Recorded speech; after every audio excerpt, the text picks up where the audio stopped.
ನೋಡಿ, ದೇವರು ಈ ದೇಹ ಕೊಟ್ಟು ಭೂಲೋಕಕ್ಕೆ ಕಳಿಸಿದ್ದಾನೆ. ಈ ದೇಹ ದೇವ್ರು ಹೇಳ್ತಾನೆ, ನಿನ್ನ ಕಾಣದ ಲೋಕಕ್ಕೆ ಕಳಿಸ್ತಾ ಇದ್ದೇನೆ, ನೀನು ಮರಳಿ ನನ್ನ ಹತ್ರ ಬರ್ಲಿಕ್ಕೆ ನಿಂಗೊಂದು ರಥ ಕೊಡ್ತೇನೆ ಅಂತ ಈ ರಥ ಕೊಟ್ಟಿದ್ದಾನೆ. ದೇವರು ಕೊಟ್ಟ ದೇಹ ದೇವರ ಬಳಿಗೆ ಕರ್ಕೊಂಡು ಹೋಗುವ ರಥ. ಅದಕ್ಕೆ ಸಾಧನ ಶರೀರ ಇದು ನೀ ದಯದಿ ಕೊಟ್ಟದ್ದು ಸಾಧಾರಣ ಅಲ್ಲ ರೀ. ಯೋಚನೆ ಮಾಡಿ ನೋಡಿ, ದೇವರು ಕಡಿಮೆ ಐಟಮ್ನೆಲ್ಲ ಹೊರಗಿಟ್ಟಿದ್ದಾನೆ. ಕಣ್ಣು ತುಂಬಾ ಕಡಿಮೆ ಬೆಲೆ, ಎಲ್ಲ ಕಡಿಮೆ, ತುಂಬಾ ವ್ಯಾಲ್ಯೂಬಲ್ ಎಲ್ಲ ಒಳಗಿಟ್ಟು ಲಾಕ್ ಮಾಡ್ಬಿಟ್ಟಿದ್ದಾನೆ ಅಲ್ವಾ. ನಮ್ಮಲ್ಲಿ ಪ್ಲಾಸ್ಟಿಕ್ ಗಿಸ್ಟಿಕ್ ಎಲ್ಲ ಹೊರಗಿಟ್ಟಿರ್ತೀವಿ, ಬೆಳ್ಳಿ ಬಂಗಾರ ಎಲ್ಲ ಒಳಗಿಟ್ಟು ಲಾಕ್ ಮಾಡ್ತೀವಲ್ಲ, ಹಾಗೆ ಕಿಡ್ನಿ, ಹಾರ್ಟು, ಬ್ಲಡ್ ಇವೆಲ್ಲ ಒಳಗಿಟ್ಟು ಲಾಕ್ ಮಾಡಿದ್ದಾರೆ. ಎಂಥ ವ್ಯಾಲ್ಯೂಬಲ್ ರೀ. ಒಂದ್ಸತಿ ದೇವ್ರು ಕೊಟ್ಟದ್ದು ಕಳ್ಕೊಂಡ್ರೆ ಮತ್ತೆ ವಾಪಸ್ ಪಡಿಲಿಕ್ಕೆ ಸಾಧ್ಯವೇ ಇಲ್ಲ. ಮತ್ತೆ ಎಷ್ಟೋ ಜನ ರೀಪ್ಲೇಸ್ಮೆಂಟ್ ಮಾಡ್ತಾರೆ. ಈಗ ಹಾರ್ಟ್ ಹೋದ್ರೆ ಹಾರ್ಟ್ ಹಾಕ್ತಾರೆ, ಆದ್ರೆ ಕೈ ನಿಮ್ಗೆ ಯಾರು ಗ್ಯಾರಂಟಿ ಕೊಡ್ತಾರಾ?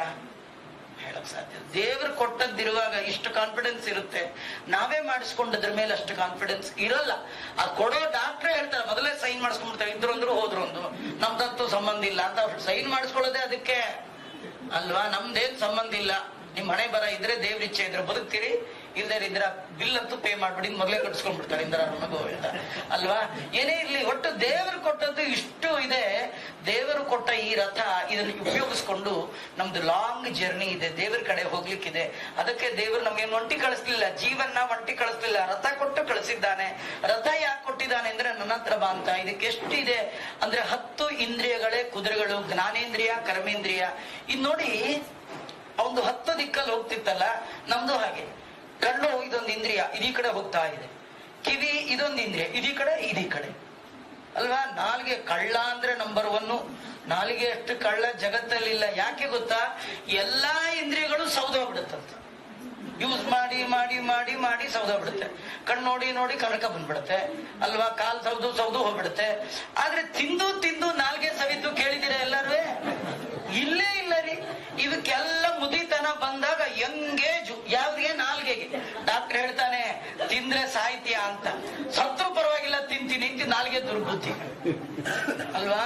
ಬಲವಾನ್ ಇಂದ್ರಿಯ ಗ್ರಾಮ ವಿದ್ವಾಂಸಮಪಿ ಕರ್ಷದಿ. ಕಣ್ಣು, ಕೈ, ಕಾಲ್, ಕಿವಿ, ನಾಲಿಗೆ. ಲಾಸ್ಟ್ ಹೇಳಿದ್ರು ದಾಸರಾಯರು, ಕಣ್ಣು, ಕೈ, ಕಾಲ್, ಕಿವಿ, ನಾಲಿಗೆ. ಅದಕ್ಕೆ ಡಾಕ್ಟ್ರು ಹುಷಾರಿಲ್ಲ ಅಂದ್ರೆ ಕಣ್ಣು ನೋಡಲ್ಲ, ಕಿವಿ ನೋಡಲ್ಲ, ನಾಲ್ಗೆ ತೆಗೀತಾರೆ. ಯಾಕೆಂದ್ರೆ ಹುಷಾರಿಲ್ಲದೆ ಇರೋ ಕಾರಣ ಏನ್ ಹೇಳಿ? ನಾಲ್ಗೆದೆ ಮಹಿಮೆ ಅಲ್ವಾ. ನಾಲ್ಗೆ ತುಂಬಾ ಚೆನ್ನಾಗಿ ಇಟ್ಕೋಬೇಕು. ನಾಲ್ಗೆ ಚೆನ್ನಾಗಿ ಇಟ್ಕೋಬೇಕಂದ್ರೆ ನಾಲ್ಗೆಯಲ್ಲಿ ದೇವರ ನೈವೇದ್ಯ ಮಾತ್ರ ಬೀಳ್ಬೇಕು. ನಾಲ್ಗೆ ಕೇಳಿದ್ದೆಲ್ಲ ನಾಲ್ಗೆ ಕೊಡಬಾರ್ದು. ನಾಲ್ಗೆ ಕೇಳ್ದ ಹಾಗೆ ನೀವಿರಬಾರ್ದು. ನೀವ್ ಹೇಳಿದಾಗ ನಾಲ್ಗೆ ಕೇಳ್ಕೊಂಡು ಬಿದ್ದಿರ್ಬೇಕು. ಅದು ಎಂಗೇಜ್ ಅಲ್ಲಿ ಮಾಡ್ಬೇಕು, ಓಲ್ಡ್ ಏಜ್ ಅಲ್ಲಿ ಮಾಡಕ್ ಆಗಲ್ಲ. ಎಂಗೇಜ್ ಅಲ್ಲಿ ನೀವ್ ಹೇಳಿದ ಹಾಗೆ ಹೇಳುತ್ತೆ ಅಂದ್ರೆ ಕಂಟ್ರೋಲ್ ಮಾಡ್ಕೊಳ್ಬೇಕು. ಸದಾ ದೇವರ ಚಿಂತನೆ ಬರಬೇಕಂದ್ರೆ ನಾಲಿಗೆಗೆ ಯಾವಾಗ್ಲೂ ದೇವರ ನೈವೇದ್ಯವನ್ನ ಹಾಕ್ಬೇಕು. ದಾಸರಂತಾರ ನೋಡಿ, ಹೃದಯದಿ ರೂಪವು, ವದನದಿ ನಾಮವು, ಉದರದಿ ನೈವೇದ್ಯವು, ಶಿರದಿ ಹರಿ ನಿರ್ಮಾಲ್ಯವ ಧರಿಸುತ್ತ ಕೋವಿದರ ಮನೆಯ ಹೆಗ್ಗದವ ಕಾಯುವುದೇ ಫಲವಿದು ಬಾಳ್ದುದಕ್ಕೆ ಅಂತ ಅವರ ಸಾಹಿತ್ಯ ನೋಡಿ. ಒಂದಕ್ಕೊಂದು ಲಿಂಕ್ ನೋಡಿ. ನಿಮ್ ಬಾಯಲ್ಲಿ ದೇವರ ನಾಮ ಬರ್ಬೇಕಾದ್ರೆ ಉದರದಲ್ಲಿ ನೈವೇದ್ಯ ಇರಬೇಕು. ತಾತ್ಪರ್ಯ ಏನ್ ಗೊತ್ತಾ? ಎಂಥದ್ದು ಇನ್ಪುಟ್ ಅಂಥದ್ದೇ ಔಟ್ಪುಟ್. ನೀವು ಒಳಗೆ ಏನ್ ಹಾಕೊಳ್ತೀರಿ ಅದು ಹೊರಗೆ ಬರುತ್ತೆ. ತುಂಬಾ ಲೂಸ್ ಟಾಕ್ಸ್ ಮಾತಾಡ್ತಿದ್ರೆ ಏನಂತ ಗೊತ್ತಾ? ಅವನಿಗೆ ತಿಂದು ಹೆಚ್ಚಾಗಿದೆ ಅಂತ. ತಿಂದು ಹೆಚ್ಚಲ್ಲ, ಹೆಚ್ಚಾದದ್ದನ್ನ ತಿಂದಿದ್ದಾನೆ. ಅವನಿಗೆ ಅಲ್ಲದ್ದನ್ನ ತಿಂದಿದ್ದಾನೆ, ಒಲ್ಲದ್ದನ್ನ, ದೇವರಿಗೆ ಅಲ್ಲದ್ದನ್ನ ತಿಂದಿದ್ದಾನೆ. ನೀವು ದೇವರ ನೈವೇದ್ಯ ಹೊಟ್ಟೆ ಒಳಗಿತ್ತು, ತಿನ್ನುವಾಗ ಇದು ದೇವರದು. ಯಾವಾಗ್ಲೂ ತಿನ್ನುವಾಗ ಕೈಯಲ್ಲಿ ಅನ್ನ ಹಿಡ್ಕೊಂಡು ನೋಡ್ಬೇಕಂತ, ಇದು ಯಾರ ಮನೆ ಅನ್ನ, ಇದರ ಸಂಪಾದನೆ ಹೇಗೆ, ಇದರಲ್ಲಿ ಪ್ರಾಮಾಣಿಕತೆ ಇದೆಯಾ, ಇದು ಯಾರ್ದಾರ ಕಣ್ಣೀರಿಂದ ಬೆಂದ ಅಕ್ಕಿಯ ಅಥವಾ ನಮ್ಮ ಶ್ರಮದಿಂದ ಬೆಂದ ಅಕ್ಕಿಯ, ಇದು ಪ್ರಾಮಾಣಿಕತೆ ಅನ್ನದಲ್ಲಿ ಬಹಳ ಮುಖ್ಯ. ನಿಂಗೆ ದೇವರ ದಯ ಆಗ್ಬೇಕಾ? 2 ಕೆಲಸ ಮಾಡೋದು. ಒಂದು, ಹಾಳು ಹರಟೆಗೆ ಹೋಗ ಬ್ಯಾಡ. ಹಾಳು ಹರಟೆಗೆ ಹೋಗ ಬ್ಯಾಡ. 2ನೇದು, ಕಂಡ ಕೂಳುಗಳ ತಿಂದು ಒಡಲೊರೆಯ ಬ್ಯಾಡ. ಭಗವಂತನ ಅನುಗ್ರಹ ಆಗ್ತಾರೆ. 2 ಕಾರ್ಯಕ್ರಮ. ಒಂದು, ಲೂಸ್ ಟಾಕ್ಸ್ ಮಾತಾಡ್ಬೇಡಿ. ಒಂದು, ಸಿಕ್ಕಿದ್ದು ಬಾಯಿಗೆ ಹಾಕೋಬೇಡಿ.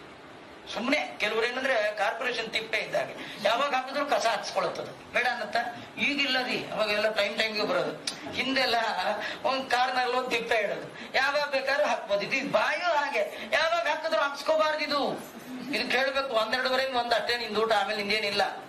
ನಾವೇನ್ ಮಾಡಿದೀವಿ, ಬಾಯಿನ ಎರಡಕ್ಕೆ ಮೀಸಲು ಮಾಡ್ಕೊಂಡ್ಬಿಟ್ಟಿದೀವಿ. ಒಂದ್ ತಿನ್ನೋದು, ಇನ್ನೊಂದು ಅನ್ನೋದು. ತಿನ್ನೋದು ಅನ್ನೋದು ಎರಡಕ್ಕೆ ಮೀಸಲು ಮಾಡ್ಕೊಂಡ್ರೆ ದೇವ್ರ ದಯ ಆಗೋಲ್ಲ. ಬಾಯಲ್ಲಿ ಒಳ್ಳೆ ನಾಮ ಬರ್ಬೇಕಂದ್ರೆ ಮೇಲೆ ಕೆಳಗೆ ಎರಡು ತುಂಬಾ ಟೈಟ್ ಇರ್ಬೇಕು. ಮೇಲೆ ದೇವರ ನಿರ್ಮಲ್ಯ ಇರ್ಬೇಕು, ಒಳಗೆ ದೇವರ ಪ್ರಸಾದ ಇರ್ಬೇಕು. ತದಲಂಬಹು ಲೋಕ ವಿಚಿಂತನೆಯ ಪ್ರವಣಂ ಕುರು ಮಾನಸ ಈಶ ಪದೇ. ಜಗದ್ಗುರು ಮಧ್ವಾಚಾರ್ಯ ಹೇಳ್ತಾರೆ, ಕಣ್ಣು ಎಲ್ಲಾರು ಹೋಗ್ಲಿ, ಬಾಯಿ ಎಲ್ಲಾರು ಹೋಗ್ಲಿ, ಕಿವಿ ಎಲ್ಲಾರು ಹೋಗ್ಲಿ, ಮನಸ್ಸು ದೇವರ ಪಾದಾರವಿಂದದಲ್ಲಿರ್ಲಿ. ನಿನ್ನ ಸರ್ವತ್ರದಲ್ಲಿ ನೆನೆಯುವವ ಅನ್ಯ ಕರ್ಮವ ಮಾಡಿದರೂ ಸರಿ, ಪುಣ್ಯ ಕರ್ಮ ಎನಿಸುವವು ಸಂದೇಹ ವಿನಿತಿಲ್ಲ ಅಲ್ವಾ. ರಿಮೋಟ್ ನಿಮ್ ಕೈಯಲ್ಲಿದ್ರೆ ಕಾರ್ ಎಲ್ಲಾರು ಹೋಗ್ಲಿ, ಹತ್ರ ಕರ್ಸ್ಕೋಬಹುದು. ರಿಮೋಟ್ ಯಾವುದು? ಮನಸ್ಸು. ಅದು ಎಲ್ಲಿ ಕಟ್ಟಬೇಕು? ಭಗವಂತನ ಪಾದದಲ್ಲಿ ಕಟ್ಟಿ. ಅಂದ್ರೆ ದೇವರ ನೆನಪನ್ನ ತಂದು ಕೊಡುವ ಕರ್ಮ ಸಾಧನ, ದೇವರನ್ನು ಮರೆಸುವ ಕರ್ಮ ಅದು ಸಾಧನ ಅಲ್ಲ. ಏನಾದ್ರೂ ಮಾಡಿ ದೇವರ ನೆನಪು ಬರ್ಬೇಕು, ದೇವರ ನೆನಪು ಬರ್ಬೇಕು.